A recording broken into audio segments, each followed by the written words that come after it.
Hello, Pittsburgh. I'm Zac Gibson, and this is Triblive's From the Newsroom podcast, bringing you top stories from Triblive.com. Penguins head coach Mike Sullivan stood at the lectern in a cramped media room at the UPMC Lemieux Sports Complex in Cranberry and offered a terse but direct response when asked about his future.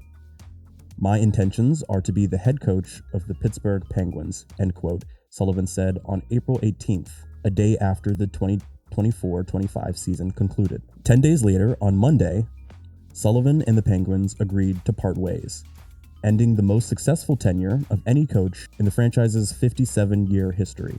Sullivan, a mid-season hire during the 2015-16 season, leaves as the Penguins' winningest coach and the leader of consecutive Stanley Cup championships. Triblive sports reporters have followed Sullivan and the Penguins throughout their time together. Jonathan Bombulie is here today to discuss the career, feats, and potential future of Coach Sullivan. Thanks for coming on. Yeah, thanks for having me. So at the top of this episode, I want to mention, because it is an important part of everyone's stories today, at the time of recording this, April 30th, this was not the original setup that we were going to have. We were going to have myself introducing and producing this episode, but you and Seth as the host for this episode. Yeah, I think Seth is dealing with something that a lot of our listeners are dealing with this week, in the sense that his mother's house has a tree on it last time I spoke to him. So he's dealing with that. I said, no problem. I can fill in. I can talk about Mike Sullivan. When I started with the Trib was like roughly within a few months of when Mike Sullivan started coaching the Penguins. So I feel like I was there for a lot of the trajectory of his coaching career. All right. So let's get right into this conversation. Let's look back at this Mike Sullivan era with the Penguins. So how would you sum up Mike Sullivan's time as the head coach? What's his legacy? Yeah, I mean, it's pretty, I think you can comfortably call him the best head coach in Penguins history, because he won the 2 Stanley Cups, and it's also, he coached a 10-year tenure. The other people that would be in that conversation, Badger Bob Johnson is a beloved franchise icon who won the Stanley Cup in 1991, but he only coached for 1 year. And they tragically died after that. And Scotty Bowman, who replaced him and won the 1992 Stanley Cup, and also coached in 93, which was a great Penguins team. He only coached for 2 years. I mean, he's one of the greatest coaches in the NHL of all time. But when you look at the 10 years, 1 year and 2 years, it might be difficult to put them in that pantheon. But I mean, look, that's the 3 we're talking about. Mm-hmm. Mike Sullivan with 2, all-time greats. So he's in the conversation. It wouldn't shock me at all if he ends up in the Hall of Fame when his career is over, especially if he wins a gold medal. Absolutely. Coaching for the United States, because I mean, he's a big part of USA hockey in addition to what he's done in the NHL. 2 cups and a gold medal, that'll get you in the Hall of Fame. So, his tenure is among the best. Okay. So within this tenure, what would you say for the Penguins has been his best coaching season? Or was there any moments that really made him shine out to you as a reporter? Sure. I think it starts with that first year. I mean, he won the Stanley Cup in his first and second year, and that was obviously the highlights of his tenure. But what happened in those 2 seasons, I think, gives a pretty good picture of why he was such a good coach. Because the seasons when he replaced Mike Johnston, who was an unsuccessful coach for about 1.5 years, and he was kind of professorial, and his tactics were less aggressive, and when Mike Sullivan came in, he ramped up the speed and aggressiveness of the style of play. And at the same time, Jim Rutherford was the general manager at the time. He made some pretty drastic changes to the roster that worked hand in glove with the way Mike Sullivan liked to coach. So like within days of Mike Sullivan getting promoted to that job, Jim Rutherford traded Rob Scuderi for Trevor Daley to Chicago. Rob Scuderi was a cerebral, steady, stay-at-home type of defenseman who, defended well, blocked shots. But, what kind of player am I describing? A conservative defensive player. Yep, he traded for Trevor Daley, who is also a defenseman, but he's known for his skating ability. He's known for how fast he is, he can get involved in the rush, become a more offensive player. So around that same time, they brought in Carl Hagelin, who was a critical part of those teams, and he's one of the fastest skaters in the league. Then they also called up a series of players from Wilkes-Barre younger guys, Connor Sherry and Brian Rust and Scott Wilson and Tom Kuhnhackl, and in addition to goalie Matt Murray, but that doesn't fit into the speed that we're talking about here. But so Rutherford brings in a handful of guys who are known for their speed, and Sullivan's style is an aggressive forecheck. It puts pressure on opposing defenses. It makes them make quick decisions. It makes them skate, and it's a style of play that it also worked well with the Penguins stars at the time, because you're talking about, obviously Sidney Crosby is the number one guy, and speed is one of, especially in 2016, was one of his greatest attributes, and he loved that style of play.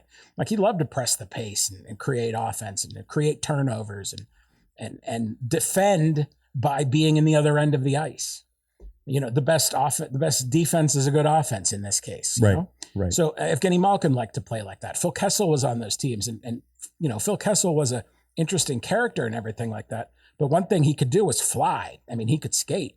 So the everything came together. He was the right guy with the right general manager, and they put together a style of play that the league hadn't seen a lot of at that point. Now, that's changed. Now, a lot of people play that way now. But at the time, perfect guy for the situation. And he came in and did the job. And I mean, winning back-to-back championships, like in the salary cap era, it's very rare. Absolutely. Because the salary cap is designed to promote parity. It's designed to keep the talent levels equal across the league. So winning 2 in a row hadn't been done in the salary cap era before the Penguins did it. So, I mean, what did Mike Sullivan do best? And I think the answer is bring that speed and aggressiveness that really hadn't been seen a whole lot before, especially in the 2 previous years' Penguin seasons. Okay. So let's take a look at the other side. What do you think are some of the biggest shortcomings or beginnings when it came to the decline in this era? Well, to me, the biggest, the number one reason for the fact that the Penguins haven't made the playoffs in the last 3 years, I mean, that's emblematic of the decline we're talking about. Part of it just has to do with the passage of time. I mean, Sidney Crosby had a great year. One of the best years a 37-year-old has ever had in the NHL. But I mean, a 37-year-old isn't a 23-year-old. It's just time moves on. So Evgeny Malkin's seen decline, and Chris Letang has seen decline. And so, there's a natural sort of, ebbs and flows of things, and your best players get older and you take a little bit of a step back. But a big part of it also is, I talked about the speed and aggressiveness with the tactics that he brought. Well, I mean, professional sports are really a copycat kind of business. So if one team has success playing a particular style, you see this across all sports, then other teams are going to emulate that. So, the Penguins played a speed game. Well, within a few years, everybody was playing a speed game. And it's easier for guys in their 20s to play the speed game than guys in their 30s. So absolutely. So everybody sort of caught up a little bit. And to me, when you look at like these 3 seasons that they didn't make the playoffs, to me, there's a little bit of a difference between the seasons before that. You got the cup years, and then you got the years they made the playoffs but didn't advance much. They won 1 series against the Flyers, but that was it. And then they had first round losses to the Islanders and the Rangers. So that's like the made the playoffs, didn't get anywhere era. And then there's the didn't make the playoffs era. So it's kind of like 3 separate things. Okay. And to me, what you see in this most recent 3-year stretch where they haven't made the playoffs is the defense has gotten worse. And in zone defense and decision making with the puck has gotten worse. And Mike Sullivan talks about it all the time. And you referenced his postseason remarks to reporters. One of the things he said about what they needed to improve on was they needed to have a more defensive mentality. Like, he thinks it's not a matter of personnel. That could be debated. Did they have enough personnel to play good defense? You could debate that topic. But what he says is that it's a mindset that you have to be able to, just defend defending is a conscious decision, right? And that anybody can make that decision, and that his team really didn't do enough of that. And to me, that's an indication that his message, when you look at the product on the ice and don't see that, it's an indication that his message isn't getting through as well as it once did. Okay. And I will tell you this. I don't think that's a knock against Mike Sullivan or even necessarily a knock against the players. I think it's just in hockey especially, there's a staleness that develops when a coach has been in one place for a long time. And I was telling you this before we started recording.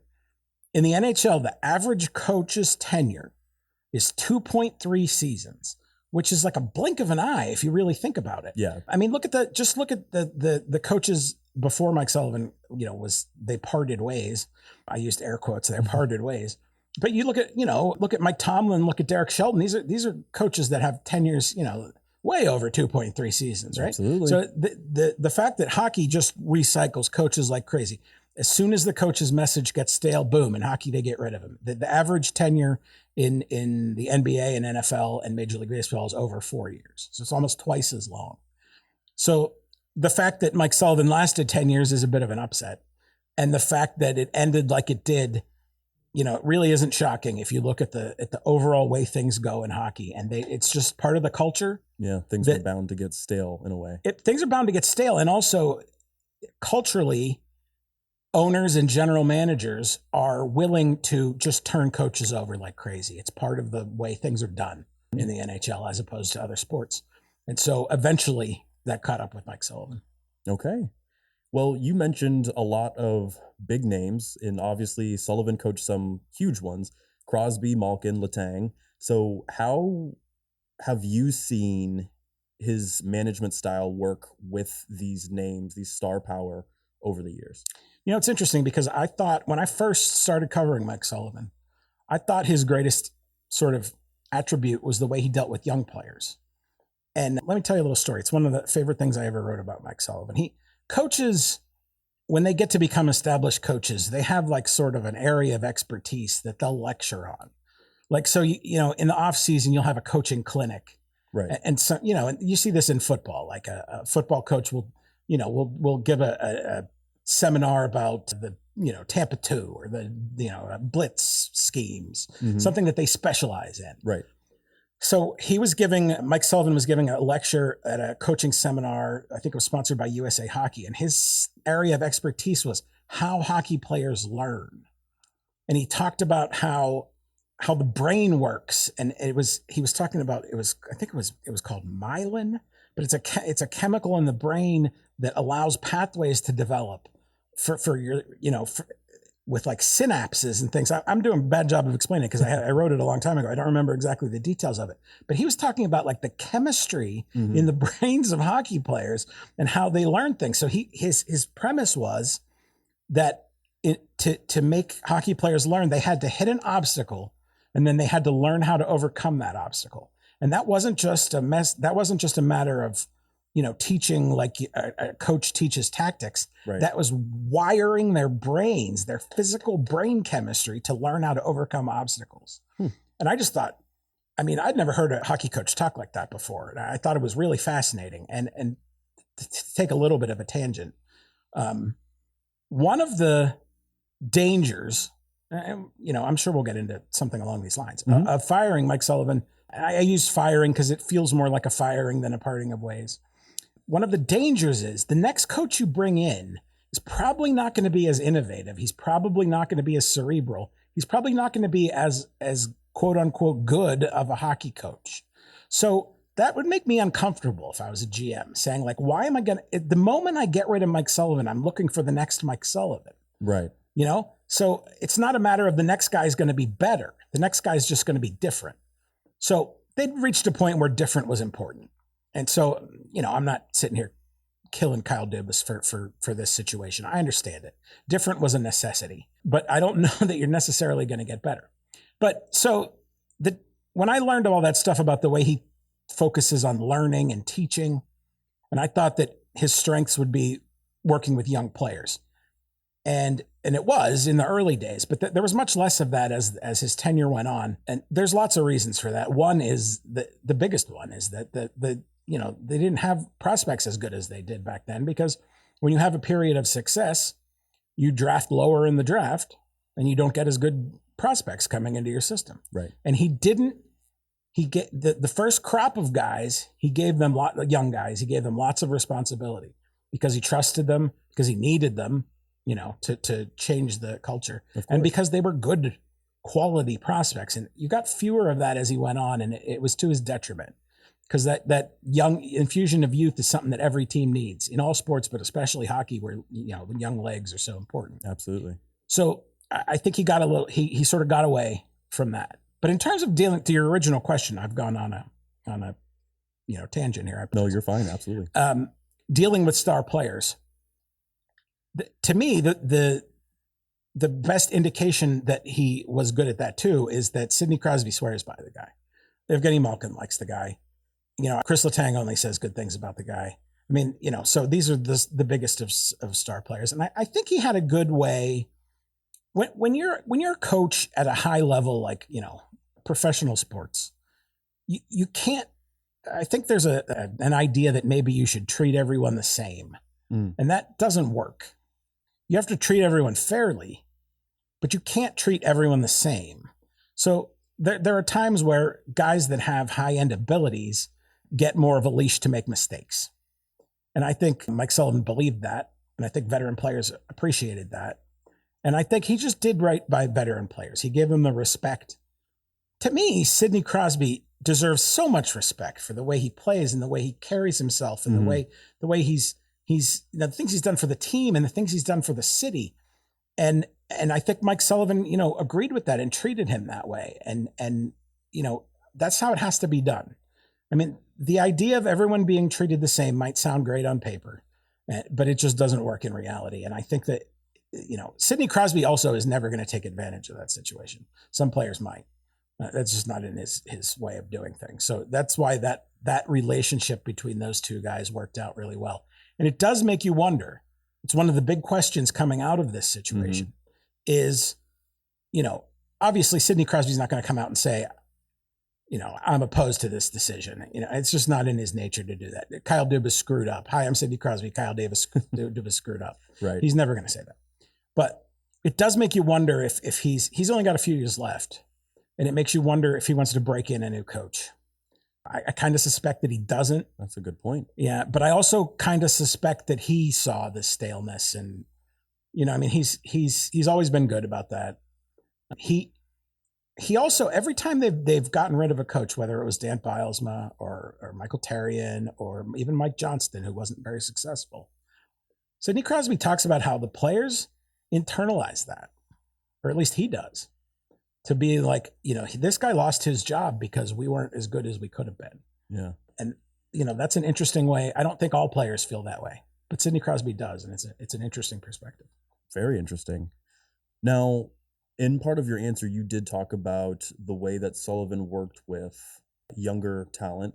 And that was part of my next question. So I will just have you a quick rehash and a little bit added on to it. How, in recent seasons, with his work with unproven talent, how do you think he handled the development of those younger players? Well, he hasn't put young players in important roles like he did in 15, 16, and 17. And I think part of that is necessity. Like, those young players with their youth and sort of enthusiasm were exactly what that team needed in 15 through 17. I don't think Mike Sullivan necessarily felt that that's what that wasn't necessarily what they needed at this point. And also that it just wasn't the caliber of player. Like, we're talking about Brian Rust and Jake Gensel. Like, those are two of the guys that came in Sullivan's early days. Well, Gensel has moved on. He's been traded, but he's like a 40-goal scorer. Brian Rust scored 30 goals this year. Like, at the time, we just thought that they were kids coming up from Wilkes-Barre. We don't, you can't really tell them apart, right? I mean, it's just kids coming up from Wilkes-Barre. But in hindsight, he had really good young players to put in those situations. They haven't produced a guy like that in a while. Now, at the end of this season, they called up a couple of kids from Wilkes-Barre, Billy Koivunen and Rutger McGroarty, who are pretty good prospects. Actually, Koivunen came over in the Gensel trade. So when they traded away Gensel, they get a guy like this, and he's a really good prospect, Finnish kid who has scored at every level he's played at. Rutger McGroarty is a high first-round draft pick that they traded for.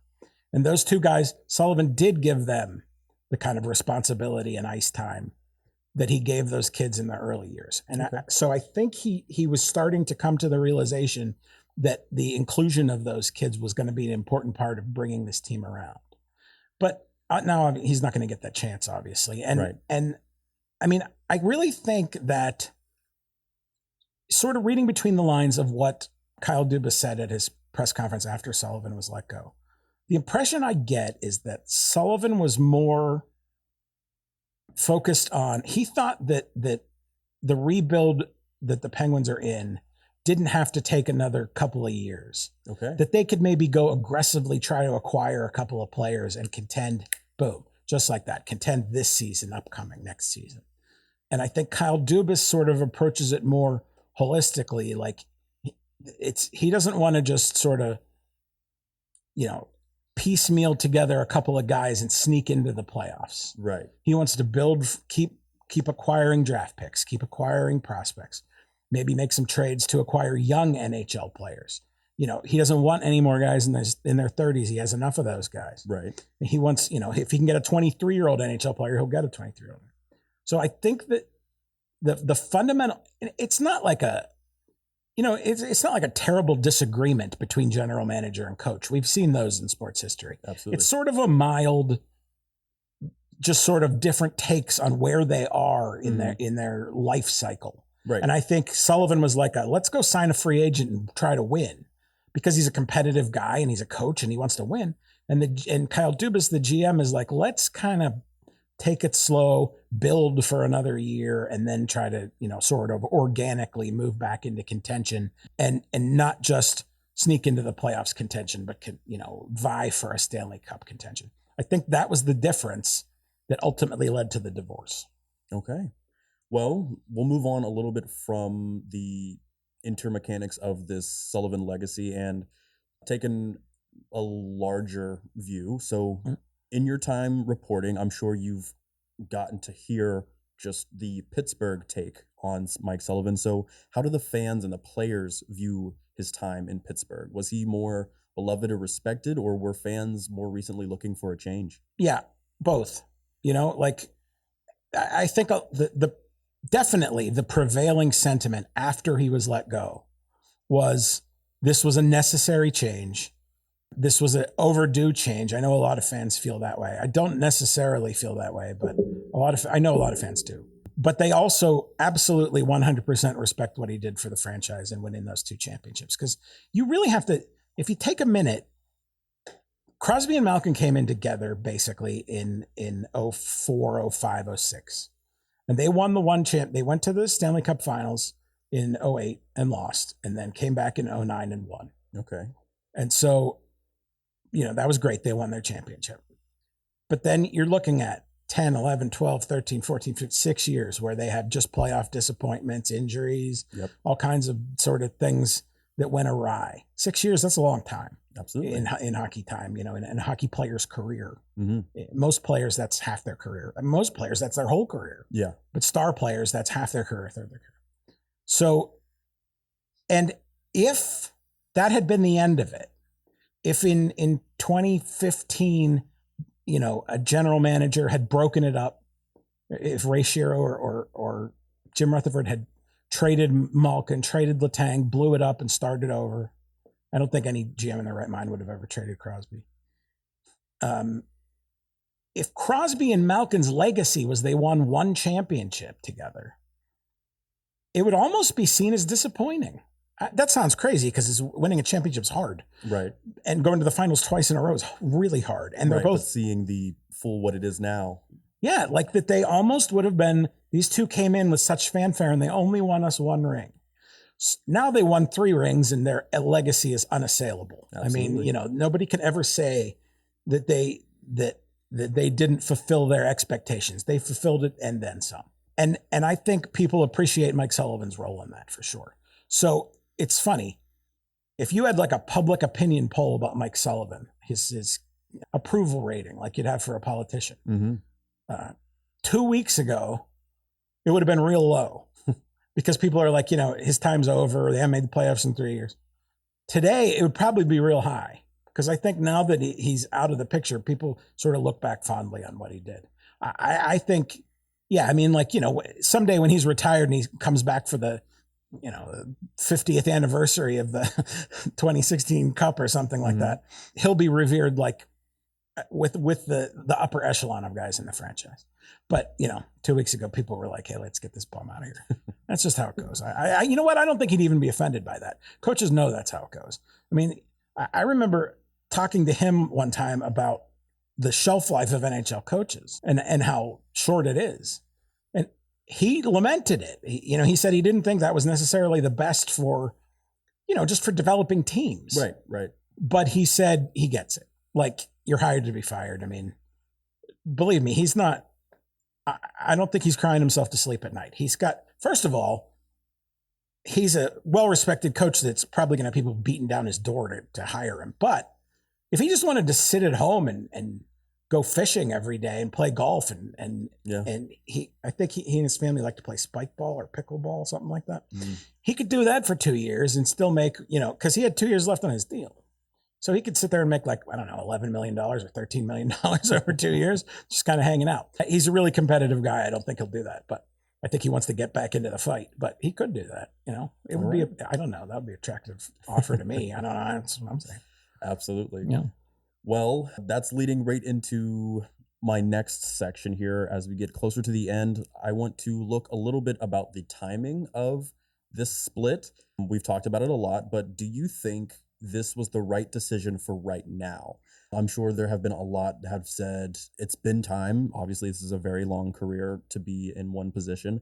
A lot of people might say maybe give him a few more years to build, as he was just seeming to start that development in this stage. But what do you think when it comes to this year being the year that it was the end for Mike Sullivan with the Penguins? I do think the next 3 years are going to be better than the last 3 years, just because of the sort of cycle. Like I said, talk about this life cycle, and they're adding good young players right now. Absolutely. And those players, as they mature, they've got good young goaltenders coming in. That's always important.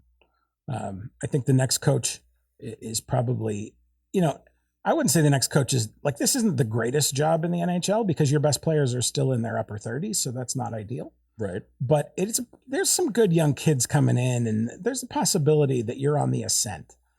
And so, I think, that makes it sort of an attractive job.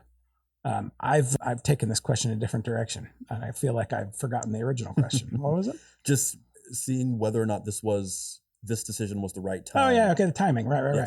Yeah. To me, I've always been, I'm just not a guy. This is just my own personality. Anytime a coach gets fired, I feel like it represents an organizational failure to a degree. Okay. Like that you brought in a guy that you thought was going to do a good job, and he did do a good job, and it reached the point where it was no longer working. And so I never really think it's something to celebrate. And I think some people sort of look at it that way. And I always think it's something that it's like a necessary evil. Like eventually you have to move on from a coach because you're not seeing the results. And there have been 2 points in the latter stages of Mike Sullivan's career where I thought maybe it was time. And the first one was Phil Kessel's last year. So that would have I think that was 2018. But they gave up like 12 or 14 shorthanded goals that year. And to me, that's an indication of like their guys on the power play, their star players, they just didn't care about taking care of the puck. They were just winging it, trying to score, and they didn't care about the consequences in the other end. Right. And that's, to me, is a sign of you're tuning out a coach. And so what they ended up doing in that situation was trading Kessel, who was kind of the ringleader of that mentality. But there were other guys that thought that way. And it helped. Yeah. Like they tightened things up in that respect. This year, with the defense being as bad as it was, like, Erik Karlsson being a big part of that. He's a controversial figure because he's a really good offensive player as a defenseman, but he's a really bad defensive player. And since the title of the job is defenseman, you can see how that might be a problem. Mm-hmm. And the way he plays makes me think that these guys aren't listening to Sullivan like they did. Like he's telling them to focus on defense. He's telling them to make sure you have, guys above the puck and don't be making the reckless decisions to try to create offense like you have all the time in the past. Don't pinch into the offensive zone when you should really be retreating and playing defense. And I think that message wasn't getting through all that well. So to me, those were the 2 seasons or you could have said, yeah, maybe a change was in store. But like I said before, I'm always apprehensive about it, just because in general, I think coaching changes should be a last resort, but also because you're getting rid of a really good coach. I mean, how many hockey coaches, how many sports coaches are well-versed in the way the brain learns things? Right. Like, to me, you found a really unique dude, because he can do that, but he's also a jock hockey player guy. He also has the deep voice, and it commands attention in a room. And he had pretty much everything you wanted as a coach. Your next guy's not going to have that. So Absolutely. you're rolling the dice. You could be voluntarily getting worse at one of the most important positions in your organization. Obviously, they don't plan to do that. Right. And obviously, like I said, the staleness is a thing. So I'm not saying that they made the wrong decision. I'm just saying Kyle Dubas is in a tough spot. He has to. The decision he's about to make is a very important one for the future of the franchise. And it's a very important one for the sort of referendum on the kind of job he did. At the end of the day, one of the things a GM can do, people judge him on, is what coach did you hire? And this is his first chance to do that with the Penguins, and he'll be judged. I mean, that's what we do. Absolutely.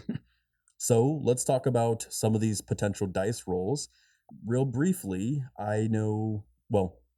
we've already touched on what Sullivan could do, but let's talk about where he might potentially end up. Do you see him behind another NHL bench by next season, or are there any teams that you see as good fits? Yeah, I do think he's, like I said, I think he's competitive, so I don't think he is going to just take that Fenway Sports Group money, the owner of the Penguins.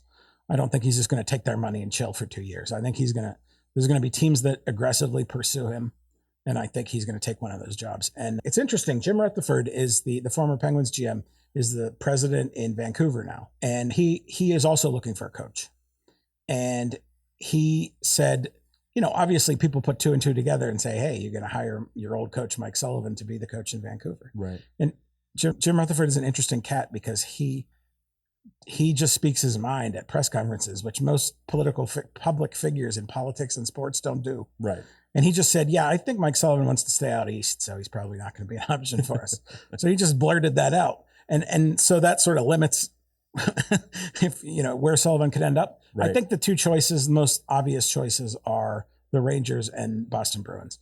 He's from Boston, but he already coached the Bruins in his early days, like in the early 2010s, when he was still a young coach, and he was kind of thrown in there, and he didn't really have a great year, didn't really have a great experience. And then he had to take a step back before getting to the Penguins. So I'm not sure. It's a new, that's a generation ago in hockey. So he could go back to the Bruins, but there's something about the Rangers job that I think is right for him. Okay. I think the Rangers job requires, you to stand up to the scrutiny of the press that you get in New York. I think Mike Sullivan's not afraid of that. He's, like I said, he's got that big booming voice and the Boston accent, and he'll stand up there and you can ask him whatever question you want. He's not going to get rattled. And I just think there's something about the Rangers job that really appeals to him. And I think I'm just point blank, I think that's where he's going to end up. Okay. Well, just a few more questions before we wrap up here. But on this flip side, now the Penguins are in search of a head coach. So do you see any realistic candidates? And for those candidates, what kind of a team are these head coaches going to be walking into with the Penguins next season? Yeah. It's hard to know exactly what Kyle Dubas is going to look for in a next coach, because he's really, he was the Toronto Maple Leafs GM before he came to the Penguins. And he only really hired one head coach. Sheldon Keefe was a guy. He hired him for the Toronto's AHL team and then promoted him to the NHL team when it was time. That was really the one guy. So we only have one guy to work, to get clues from. Right. And Sheldon Keefe was a guy who came from junior hockey, Canadian junior hockey in the Ontario League. So I think if you're looking at, who Dubas is going to look at, I think that's a place you look. A guy with the Ontario Hockey League background, a guy, everybody wants David Carl from University of Denver. He's like the hottest college coach around, right? Right. But they treat him real well there. So you're going to have to make him a good offer. It's like college football. Like a great college football coach, to get him to your NFL team, you're going to make him a really good offer. And that's the situation with that guy. But that's the kind of guy, a guy who's young and innovative, I don't think a guy who's been a coach for a long time, people talk about Rick Tocchet, who's available now, a former Penguins player. I don't think a sort of a veteran guy is necessarily the way Kyle Dubas goes.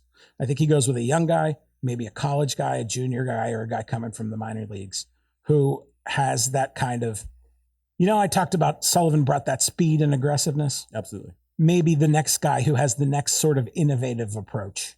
It won't be the same. It won't be the same X's and O's, right? But it'll be the same commitment to something new. And I think that's sort of, because this team is getting younger. They're bringing in some prospects. They're bringing in some young players. You mesh that group with the veteran superstars that you have. And if you give them sort of a little edge tactically, you might have something, you're talking about 2 years down the road, you could be a team that starts to contend when Sidney Crosby's 39. I could see that happen. And I think that's probably best case scenario. Okay. So I have one last question for you. So how different next season do you expect the Penguins team to look? Well, obviously with a new coach, you're going to have new tactics. So there is going to be a lot of newness to that. I think you're probably going to have some of these young goaltenders. And, that's obviously going to make a big difference because that's, it's the most important position and one of the most important positions in sports. Mm-hmm. And they have two young guys who could theoretically elbow their way into those jobs. The top of the top line, the Sidney Crosby line, the top D pairs are not all that dramatically different. So I think you're not going to see like a complete overhaul. I think Kyle Dubas would like to trade Erik Karlsson. He's a guy that, it hasn't really worked out for the Penguins necessarily. So I think that would be a major sort of facelift. If he can make it happen, he makes $10 million a year. It's not as easy to move him as it sounds. Right. I think you're going to see sort of moderate changes from a personnel perspective. And I think you're going to see more changes from a tactical perspective with this new coach. Things are going to look different. Okay. And, that's kind of exciting. Absolutely. Well, Jonathan, thank you for coming on to really give us to use your words, tactical and cerebral look at this latest change within Pittsburgh sports and more specifically the Penguins' inner workings. Oh, yeah, my pleasure. Thanks for joining. If you enjoyed this week's episode, share the podcast to help keep Western PA locally informed with insightful discussion and the latest news from your area.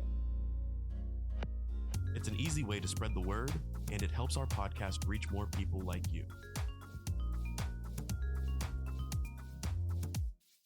Don't forget to follow us on Spotify and turn on episode notifications so you never miss new content. Once again, I'm Zac Gibson, and this is From the Newsroom.